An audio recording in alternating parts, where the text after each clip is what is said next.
কৃষ্ণনগরের সাংসদ মহুয়া মৈত্র আজ সকালে বড়ালঘাটে এসে উপস্থিত হলেন অসুস্থ নন্দ সাহাকে দেখতে। নবদ্বীপের বিধায়ক পুণ্ডরীকাক্ষ সাহা বেশ কিছুদিন ধরেই শারীরিকভাবে কিছুটা অসুস্থ। রাজনৈতিক কর্মকাণ্ড থেকে সামাজিক কর্মকাণ্ডেও তাকে বেশ কিছুদিন ধরে অনুপস্থিত থাকতে দেখা যাচ্ছে। আজ তারই খোঁজ নিতে নবদ্বীপে এসে উপস্থিত হলেন কৃষ্ণনগরের সাংসদ মহুয়া মৈত্র।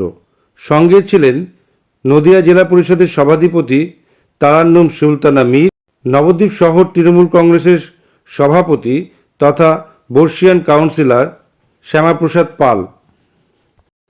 পুণ্ডরীকাক্ষ সাহাকে দেখে তার বাড়ি থেকে বেরোনোর সময় সংবাদ মাধ্যমের প্রতিনিধিদের সঙ্গে তিনি কোনো রাজনৈতিক বক্তব্য রাখেননি।